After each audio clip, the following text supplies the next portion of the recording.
민경우 대표님 오셨습니다. 안녕하세요. 예, 반갑습니다. 오늘 민경우 대표님하고는 두 가지 문제 다뤄보겠습니다. 살인자 정의찬 문제 다뤄보겠고요. 86세대들이 지금 민주당 야당에 어떻게 포진해 있는지 향후에 지금 86들이 어떤 지금 행동을 하기 시작했는지 그 문제를 좀 주요하게 다뤄볼 생각입니다.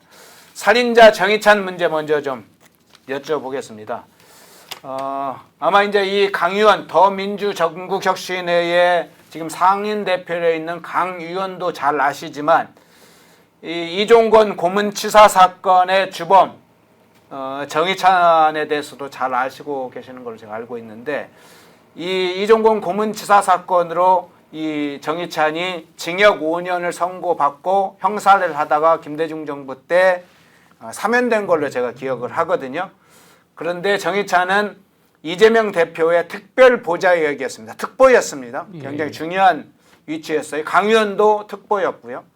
그런데 이번에 이제 의장실에 별정직 공무원에 내정됐다. 이런 소식이 지금 알려져서 굉장히 큰 논란이 벌어지고 있는데 일단 정의찬이라는 인물, 이종석 고문치사 사건 연관해서 정의찬 어떤 인물인지 좀 분석해 주시죠. 일단 저하고의 관련부터 소개를 드리면 네. 저희가 97년에 범민련 남측본부 사무처장이었고 그 당시에 한총련 의장이 강의원 군이었고 그 당시에 한총련 산하에 여러 개 총련이 있는데 예. 그중에 전남 지역, 광주 전남 지역을 총괄하는 게 남총련이라 부릅니다. 지역 총련이라고 보통 부르죠. 네, 예. 그래서 남총련 의장이 정의찬 씨였고 예. 정의찬 씨는 이제 조선대 총학생회장으로 97년도에 그 남총련 의장이 됐고 그때 5월달에 그 이종건이라는 학생의 고문치사 사건에 연루됐죠. 연루돼서 징역 5년을 받아서 만기 출소를 했고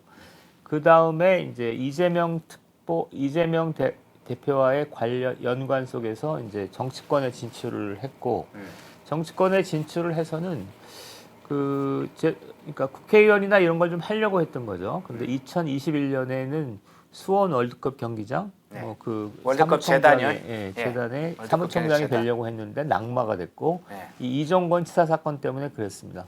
그 다음에 작년에는 그 전남 해남 진도 완도에 출마하려다가 역시 부적격 판정을 받아서 낙마했는데 워낙 그 사건이 커요. 그러니까 그 고문치사 사건이라는 사건도 그렇고 그다음에 5년은 상당히 중형이거든요. 네.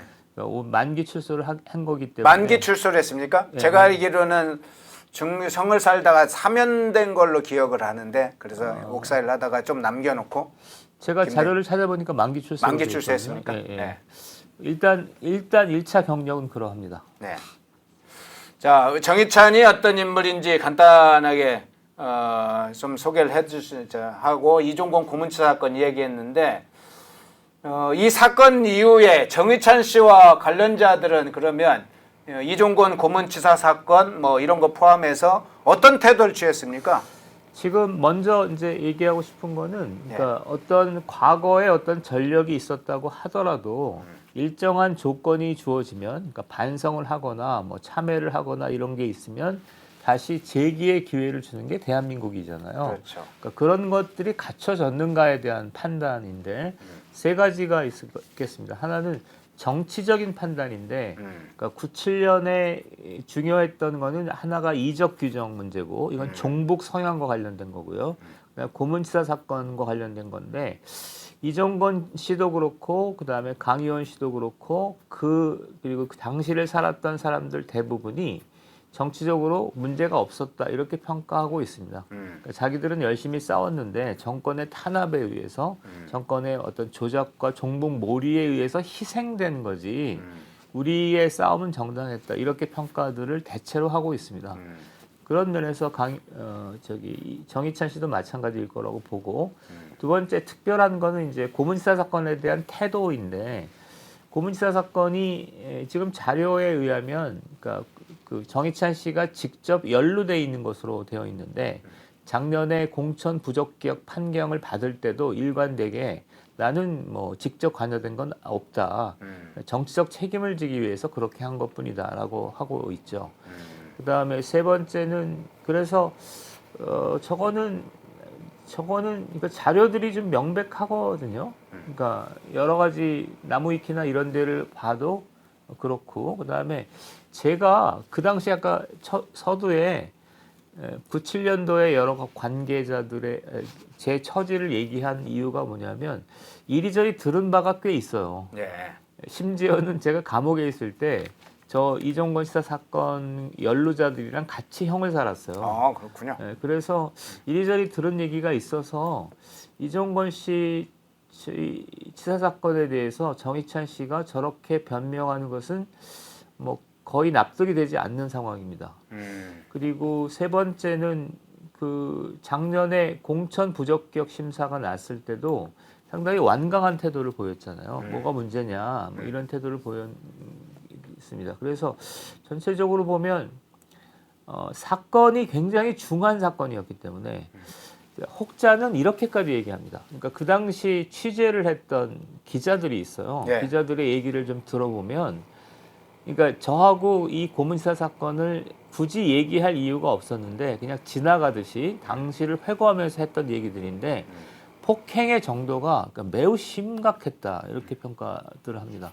그러니까 이 고문치사 사건이 그러니까 우리가 쉽게 얘기하는 거잖아요. 지금 어떻게 보면 네. 과거에 그러니까 지금 현재 시점에서 과거를 좀 드라이하게 얘기하는 건데 그렇게 얘기하기에는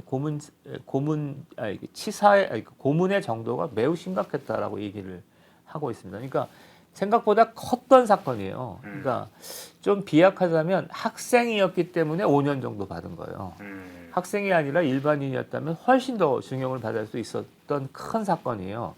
따라서 뭔가 이렇게 국회의원이 되고 뭐 수원 월드컵 경기장 뭐 사무총장이 되고 뭐 이럴 거면 과거에 대한 충분한 반성과 어떤 참회 같은 게 필요할 건데 지금 정희찬 씨나 그 당시 세대들의 어떤 언행은 어떤 반성 정도는 조금 그러니까 그런 기회를 다시 주기에는 조금 상당히 부족하지 않은가 이렇게 생각합니다. 예. 당시 이제 사건에 취재를 한 기자들 얘기를 하셨는데 이제 사실은 이제 그 7시간 정도 폭행이 이루어졌다고 그러죠. 무자비하게 사실은 이제 물론 물고문도 했고요. 쇠파이프 등으로 강목으로 뭐 각종 폭행을 했다고 그러죠. 그러니까 7시간 맞았다고 생각을 한번 해보시면 어떨지 뭐 영화 같은 데에서도 뭐 일부 나오지만 어마어마하게 이제 폭행을 당한 거죠. 근데 이 시신을 그냥 그 놔둔 게 아니라 거리에 버렸다고 해요. 예. 몰래 버렸고 그 시신을 당연히 버리면 거기에 폭행 흔적들이 많이 남아 있겠죠. 근데 경찰에서 어떻게 이 남청년 관계자들인 것을 단서를 잡았냐면 뭐 여러 가지 정황이 다른 정황도 있습니다만은 그 모친에게 이종권 씨의 여러 가지 집으로 전화를 해가지고 신분을 확인하는 이런 전화 같은 걸 중간에 죽기 전에 전화를 한 적이 있다고 그래요. 그것을 수사 과정에서 이제 모친으로부터 이종권 씨 모친으로부터 확인을 하고 그 전화를 추적하다 보니까 남청년에 관계된 그 전남대 사무실에서 했던 전화라든가 이런 전화들이 포착이 된 거예요. 그 전까지만 해도 이 관계자들 정의찬을 비롯한 사람들이 우리는 전혀 이 사건과 관련이 없다 다 부인을 했었죠. 근데 굉장히 잔인하면서도 그에 대해서 일체의 범행을 사실은 부인했던 당사자들인 거죠.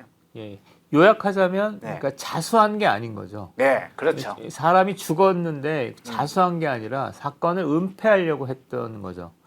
그런 게 굉장히 그 죄질이 나쁜 거죠, 사실은.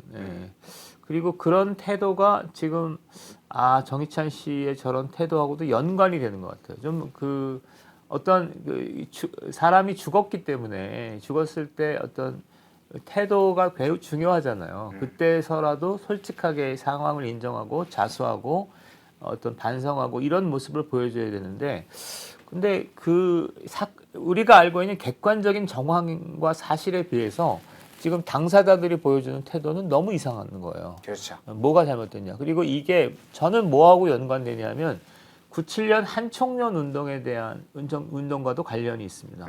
한총련 운동이 그러니까 좀 뭐랄까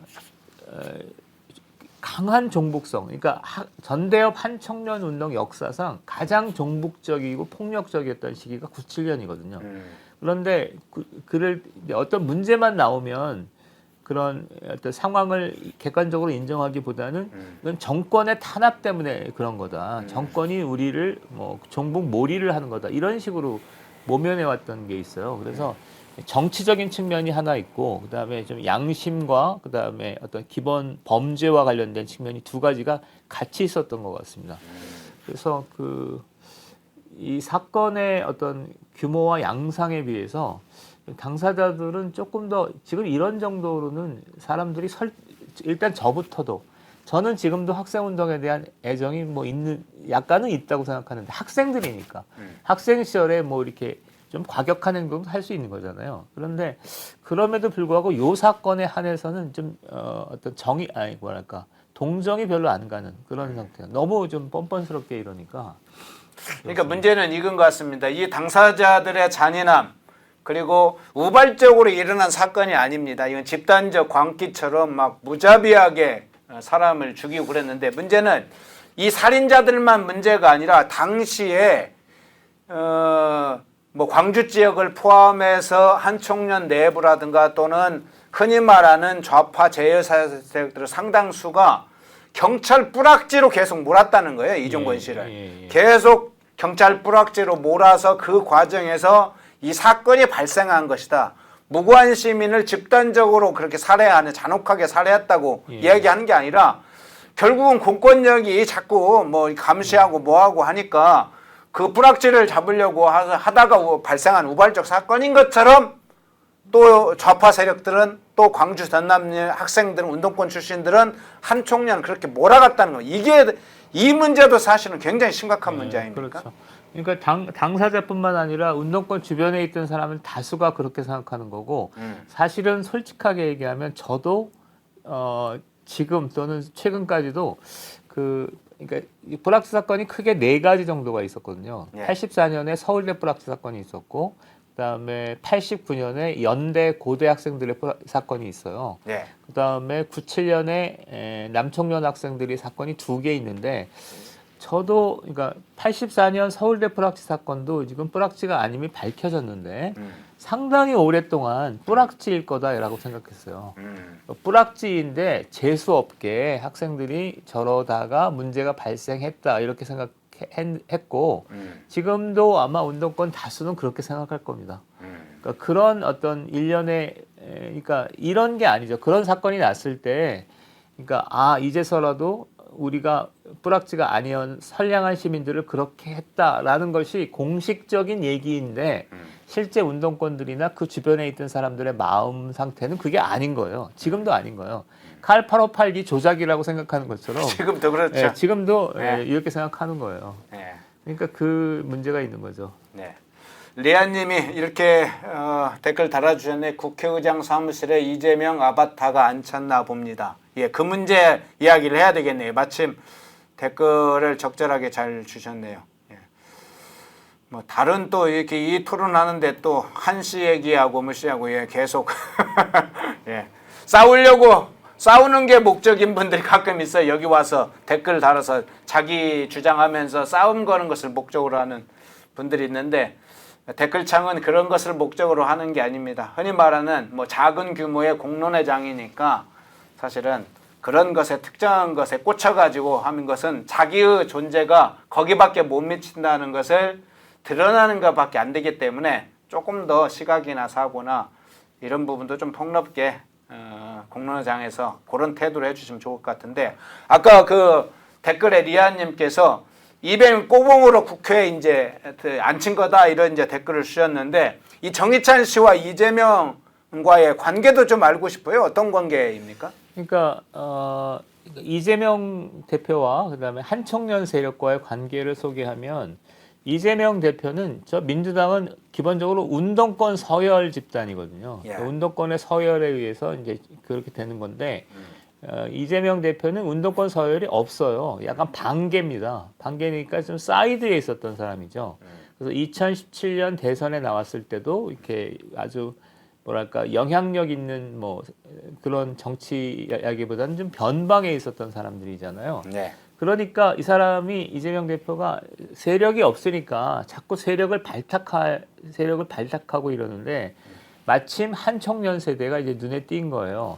그러니까 여기서 문제가 되는 건 한청년 세대가 눈에 띄었으면 검증을 해야 되잖아요. 두 가지를 검증해야 합니다. 아까 이적 규정 철회와 관련된 정치적 성향을 검증해야 되고 도덕성을 검증해야 되는 건데 사실은 이를테면 정의찬 씨보다 그 한청년 세대의 대표 주자는 강의원입니다. 그러니까 강의원 씨를 발탁하는 과정을 보면 좀 약간 무작위로 발탁을 해서 뭐 경기도 농수산본부장에 세운다거나 이런 작업들을 좀 하고 한청년의 입장에서는 한청년의 경우에는 이제 97년에 이적 규정이 워낙 컸던 거죠. 워낙 크고 고문치사 사건이라고 하는 어떤 족쇄가 있으니까 좀처럼 그러니까 정치권에 진출하기 어려운 상태였는데 이제 이재명 대표라는 어떤 유력한 정치인이 나서니까 거기를 타고 이제 진출을 하게 되고 그 대표 주자가 강의원, 정의찬 뭐 이런 사람들이고 그다음에 지난 총선에서는 총선 후보,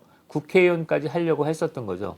그래서 전체적으로 요약하면 또 하나 실천적인 결론을 내리면 그러니까 김대중이 이제 386을 발탁했잖아요. 이인영, 우상호 이런 사람을 발탁해서 이제 젊은 피 수혈을 했고 노무현은 386의 일부를 또 연합을 했었는데 그거와 비교하면 어떤 차이가 있냐면 여기는 약간 훨씬 더 종속적이고 맹목적인 색채가 강합니다. 그러니까 이재명 대표의 카리스마, 이재명 대표의 성향도 그렇고 그다음에 한청년 리더들의 어떤 처지도 그렇고 하기 때문에 김대중과 386의 연합은 정치 연합 같은 정치적 발탁 같은 의미가 강하다면 여기는 약간 약간 주군을 선택하는 것 같이 그러니까 이런 가신과 주군과 뭐 가신 주군도 그렇죠. 그러니까 약간 뭐랄까 제가 이제 표현을 좀 조심하고 있는데 네. 대충 그런 색채가 훨씬 강합니다. 그래서 그렇기 때문에 우려되는 거는 몇 가지가 있죠. 그러니까 더민주혁신회의나 정치특보나 뭐 이런 것들이 그러니까 너무 이재명 대표에 밀착된 이재명 대표의 충성을 다하는 충견 같은 이런 이미지가 지금 상당히 형성돼 있고 그다음에 그렇죠. 그러니까 그런 정치 라인의 어떤 중심에 있죠. 예, 정의찬과 이재명 대표의 사이까지 살펴봤는데요. 이 정의찬이 국회의장실 별정직 공무원 5급 공무원 내정됐다는 소식이 한 일간지에서는 아주 대문짝만하게 뭐 실었습니다. 그리고 여러 몇 가지 보도가 계속 있었는데 제가 현재까지 좀 지금 국민의힘에서 이 문제에 대해서 입장을 밝히거나 국회의장한테 찾아가서 항의를 하고 있다는 소식을 아직까지는 제가 듣지를 못하고 있어요. 아직 제가 지금 그 기사를 다 서치하지 못해서 그럴 수는 물론 있습니다. 그런데 이 살인자 정의찬 같은 이런 인물들이 국회 공무원이 된다. 이건 우리 사회 내에서 정치적인 문제만의 문제가 아니라 사회적 범주 내에 있는 상식적으로 저런 범죄자들이 활개하는 것도 그냥 가능하다, 놔도 된다. 그냥 뭐 이재명이 힘 세면 들어갈 수 있다는 식으로 방치할 수 있습니까?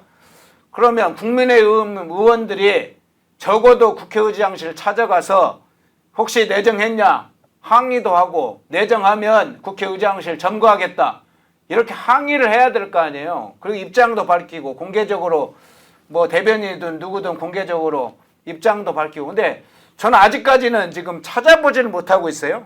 아마 글쎄요 뭐 상임위 배분 문제가 뭐 더 중요한 사안일 수 있으니까 놓쳤나?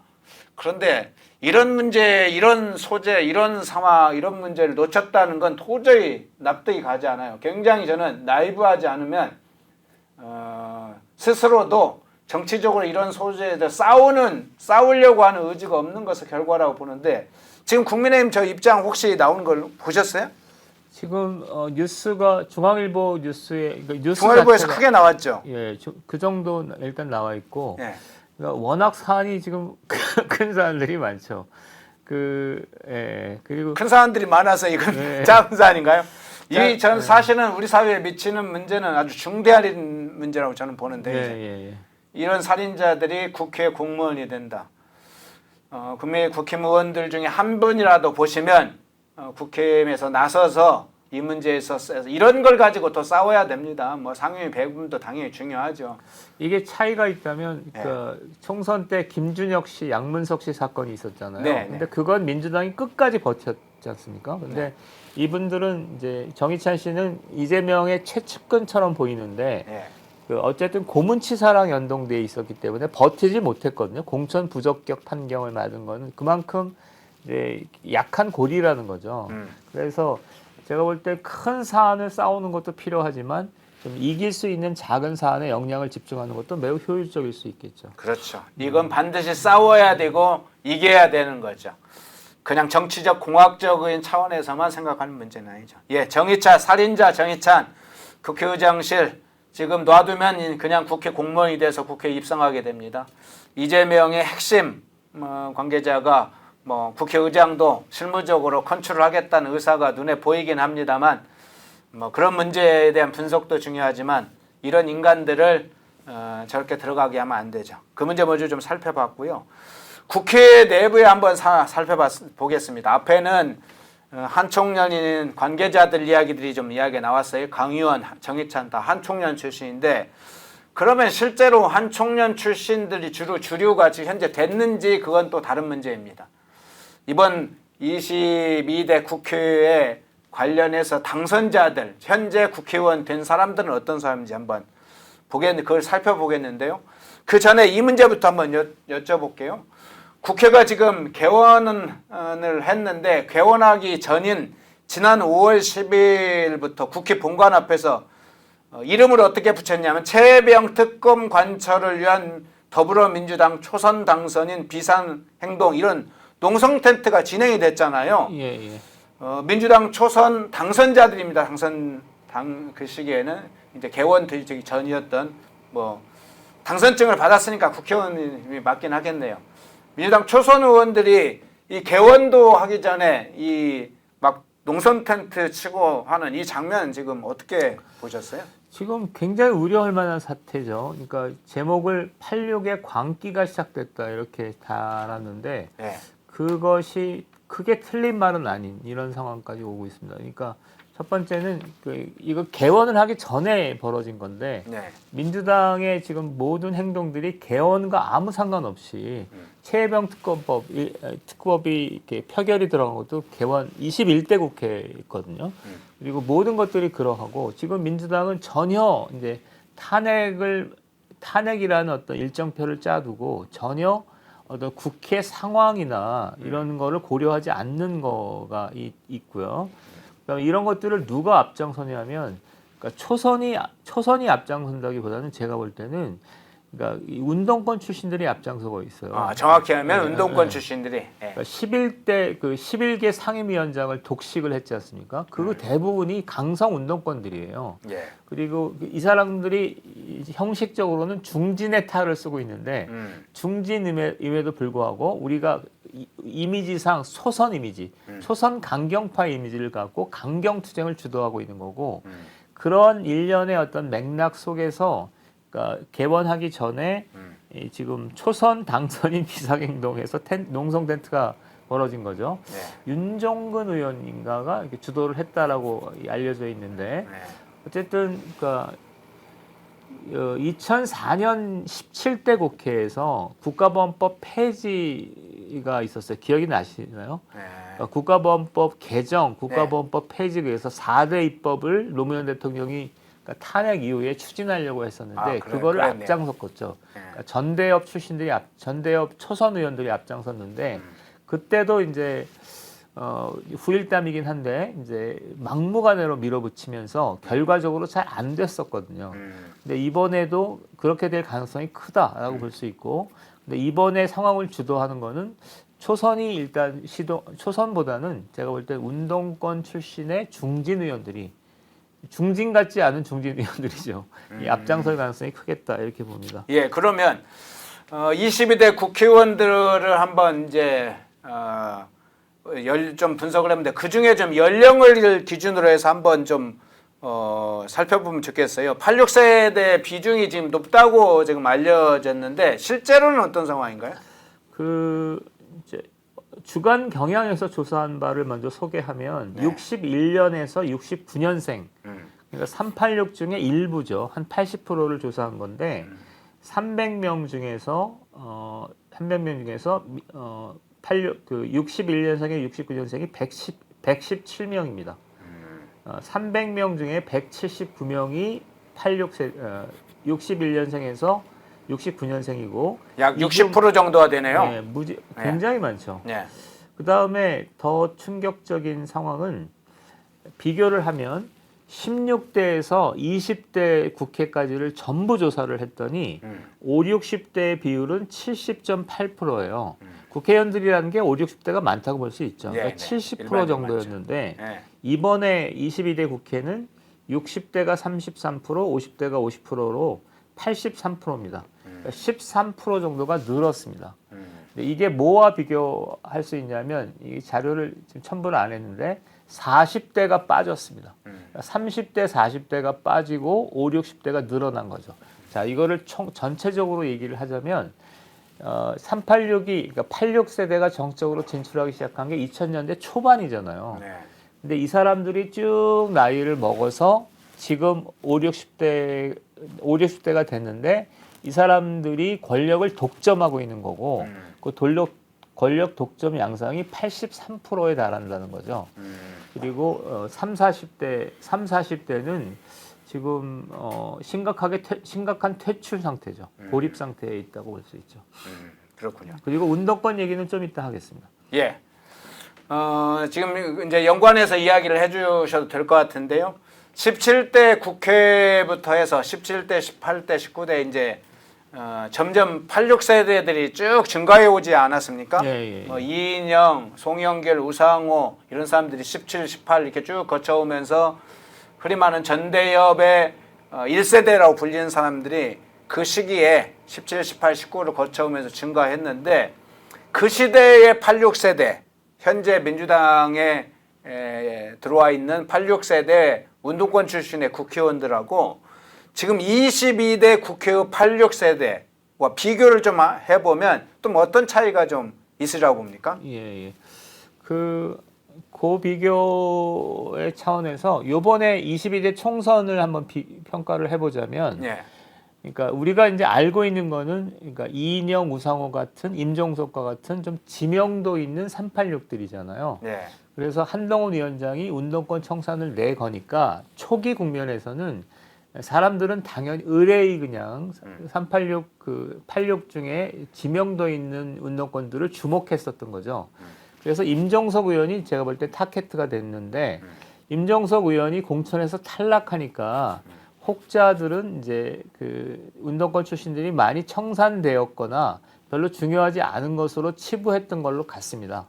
그런데 이후에 친명 공천을 주도하는 과정을 보면 전체적으로 운동권 출신들이 그대로 다 살아남아 있습니다. 그러니까 이를테면 70년대 반유신 세대, 85년도를 중심으로 한 전학년 삼민투 세대, 전대협 세대, 한총련 세대. 오히려 몰락한 건 한총련 세대가 몰락했죠. 실제로는 예. 네, 그래서 요약하자면 전체적으로 운동권 출신들이 다 살아남았다. 그러니까 임종석이 탈락했다고 해서 탈락한 게 아니라 운동권들이 그대로 살아남았다. 그리고 이 사람들이 결국 친명 공천을 중심으로 한 이재명 색채가 강화된 거잖아요. 네. 이재명 색채 강화의 전위 부대로 이 사람들이 나섰다 이렇게 보고 그 다음에 이 사람들이 22대 국회가 열기 때문에 여는 과정에서 이제 선봉 부대로 나섰는데 대표적인 게 뭐냐면 법제사법위원장의 정청래가 된다거나 정청래, 최민희 이거 다 386의 선봉 부대죠. 그래서 지금 22대 국회의 선봉 부대가 됐고 오늘의 주제와 관련해 연동한다면 아마도 이 사람들이 대통령 탄핵까지 탄핵을 밀어붙이는 그런 주역이지 않을까. 그러니까 86들의 광기를 보여주지 않을까 이렇게 생각합니다. 그러면 향후에 이 지금 정청래, 최민희 같은 사람들이 과거에는 이인영 좀 이제 학생운동의 상징적이고 뭐랄까요, 당시 아주 이름이 알려진 대중적 지명도랄까 인지도랄까 명성이랄까 이렇게 높여져 있는 상징적 인물이 초반에 17, 18, 19대 이렇게 30대에 어떤 86그룹이 들어왔다면 지금은 정청래, 최면희 이런 사람들이 주도하고 있는 양상은 새로운 현상을 좀 보여주기도 하는 거 아닙니까? 예를 들면 과거에는 없던 이제 강성 팬덤, 이재명을 준 강성 팬덤층이라든가 민중 내부의 기존에 했던 민주당의 어떤 분위기라든가 어떤 정치 상황이라든가 당내 어떤 민주주의를 어떤 이끌어가는 방식에 굉장한 변화가 있지 않습니까? 이제 이런 변화가에다가 지금은 앞서 얘기했던 것처럼 아예 대통령을 탄핵하는 국면까지도 지금 생각하는 그런 광기의 어떤 팬덤 정치를 기반으로 한 이런 양상으로 이렇게 가고 있다고는 보이는데 향후에 그럼 이런 사람들, 즉 22대 국회의 86세대들이 향후 정치 또는 국회를 운영할 때 어떤 방향이나 어떤 활동에 주력하시라고 봐요? 조금만 하면 그러니까 임종석, 이인영 뭐 이런 사람들은 좀 제가 볼 땐 좀 온건해요. 상대적으로 온건하고 지명도가 있고 그다음에 두 번째 약간 친문 색채가 있고 요게 한 그룹이고요.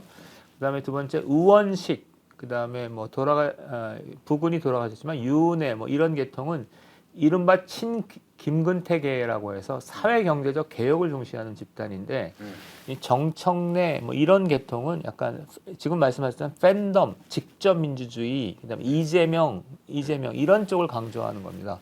그러니까 운동권 중에서도 운동권이 그러니까 제거된 게 아니라 그런 강성 운동권이 주도권을 잡았다 이렇게 볼 수 있고 그러하다면 제가 볼 때는 첫 번째는 탄핵을 밀어붙이는데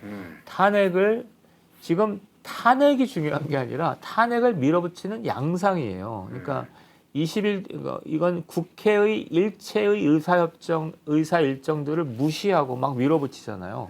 그리고 그 기저에 뭐가 있냐면 이재명 살리기, 팬덤, 직접 민주주의, 당원 주권 뭐 이런 어떤 이념과 색채가 있는 거잖아요. 그리고 잃어버린 혁명의 꿈 뭐 이런 얘기들을 지금 하는 거죠.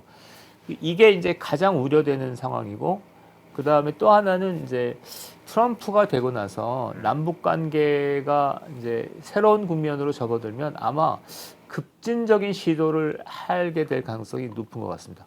그러니까 지금도 오물투척을 북한에서 하면 이제 이재명 대표는 엉뚱하게 왜냐하면 그거에 대한 어떤 대응 태세를 갖추는 한국 정부에 대해서 비난하거나 그러잖아요. 근데 이런 정도는 좀 애교에 가깝지만 만약에 트럼프가 뭐 북미 수교가 어쨌느니 주한미군이 어쨌느니 뭐 이래 버리면 뭐 소설을 빗대서 얘기한다면 무궁화 꽃이 피었습니다처럼 다시 뭐 남북 관계를 근본에서 뭘 한다라고 할지 이런 식의 노력들을 좀 할 것 같고 그 다음에 세 번째는 기본소득과 기본 25만 원 재난지원금 같은 그런 급진적인 사회경제적 개혁을 추진하기 때문에 이 흐름의 가장 위험한 색채는 그 행동적 급진성이라고 생각합니다. 마치 그렇기 때문에 아마 한국 정치 역사상 그러니까 2004년과 2018년, 19년에 보여줬던 2004년은 국가보안법 철폐 국면, 2018년, 19년에는 남북 정상회담, 북미 정상회담을 문재인 대통령이 강행해버리는 거 이런 거와 비슷한 간격을 그거보다 좀 업그레이드된 버전으로 보게 되지 않을까 이렇게 생각합니다. 예. 마지막에 상당히 위기 상황에 대한 구체적인 좀 나눠서 이야기를 해주셨네요. 탄핵 문제부터 국가 안보, 외교 안보 질서가 근본적으로 위기 상황까지 올 수 있는 특히나 이제 앞서 뭐 트럼프 대통령까지 연관해서 이야기를 해서 주한미군 철수까지 이야기를 해주셨는데 그리고 아주 급진적인 사회 경제적 정책들이 수반되는 그런 상황도 진단을 해주셨네요. 예, 오늘 민경호 대표님 모시고 정의찬 살인자 정의찬 문제와 86 광기에 시작된다 하는 문제로 좀 다뤄봤습니다. 민경호 대표님 고맙습니다. 고맙습니다. 예. 모두가 숨죽이고 침묵하던 시절 베넷 마이크는 앞장서 자유와 민주를 외쳤습니다. 자유파 정권 탄생을 위해 싸웠습니다. 2024년에도 펜앤마이크는 쉼없이 달려갑니다. 민주주의 체제수호의 선봉이 되겠습니다. 왜곡된 대한민국 역사를 바로 세우겠습니다. 2024년에도 펜앤마이크를 응원해 주십시오.